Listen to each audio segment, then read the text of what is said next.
அனைவருக்கும் இனிய மாலை வணக்கம். என் அன்பான சொந்தங்கள் அனைவரும் நலமுடன் இருக்க வேண்டும். நம் முன்னோர்கள் நமக்கு ஒரு அப்பா, தாத்தா, பாட்டன், ஒரு 3 தலைமுறை தான் நமக்கு தெரிஞ்சிருக்கக்கூடிய ஒரு வாய்ப்பு. அதற்கு முன்னால் இருந்தே நாம் வந்துக்கிட்டே இருக்கோம். எத்தனையோ ஒரு ஜெனரேஷனாக நம்ம தொடர்ந்து வந்துக்கிட்டே இருக்கோம். அவங்களோட நல்ல விஷயங்கள்லாம், பயன்படுத்தின விஷயங்கள்லாம் வளர்ச்சி அப்படிங்கிற பேரில் நிறைய பழமையான விஷயங்கள்லாம் மறந்துக்கிட்டே வரோம். அதை இப்போ கொஞ்சம் கொஞ்சமாக இப்போ நம்ம மக்கள் அதை உணர்ந்து, வெளிநாட்டு மக்கள்லாம் நம்ம இந்த பழமையை தேடி போகணுன்னா நம்ம மக்களும் தேட ஆரம்பிச்சிருக்கோம். இந்த மாற்றம் உடலளவில், மனதளவில், சமூகத்தில் எவ்வளோ பெரிய ஒரு விளைவுகளை ஏற்படுத்தியிருக்கு அப்படிங்கிறது எல்லாருக்குமே தெரியும்.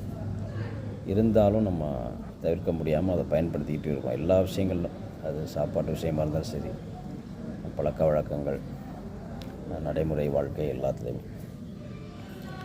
அதில் உருவ வழிபாட்டில், நம்ம இறை வழிபாட்டில் பார்த்திங்கன்னா நிறைய வழிபாடுகள் நாம் அவர்கள் குலத்திற்கு ஏற்ற மாதிரி நம்ம வழிபாடு செஞ்சுட்டு வரோம்.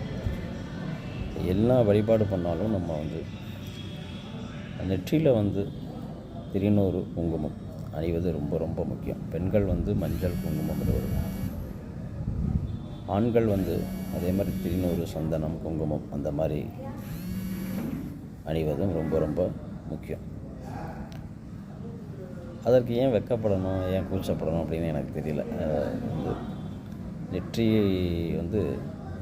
திருநூறு இல்லாத நெற்றி பால்னு சொல்லியிருக்காங்க.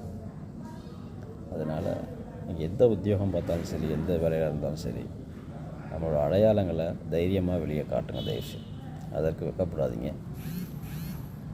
நம்பிக்கையோட திருநூறு அணிங்க, குங்குமம் அணிங்க, சந்தனம் வச்சுக்கோங்க. இது உங்களுக்கு பிடித்த விஷயங்கள்.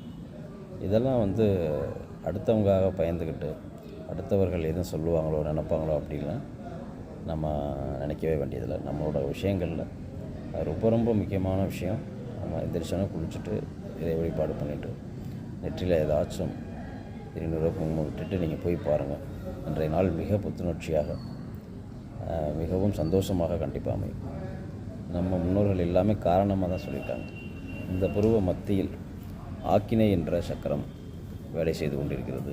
இந்த சக்கரத்தை நம்ம தொட்டு திருநீரோ குங்குமமோ இடும் பொழுது நம்மளோட மனசும் உடலும் ஆக்டிவேஷன் ஆகி அன்றைய நாள் முழுவதும் புத்துணர்ச்சியாக வைக்கும். ஆகவே அனைத்து நண்பர்களும் தயவுசெய்து இந்த முறையை பயன்பற்றி நீங்கள் பயன்படுத்தினா தான் நம்ம குழந்தைகள், நம்ம குடும்பம், அனைவரும், சமுதாயம் எல்லாமே மாறும்.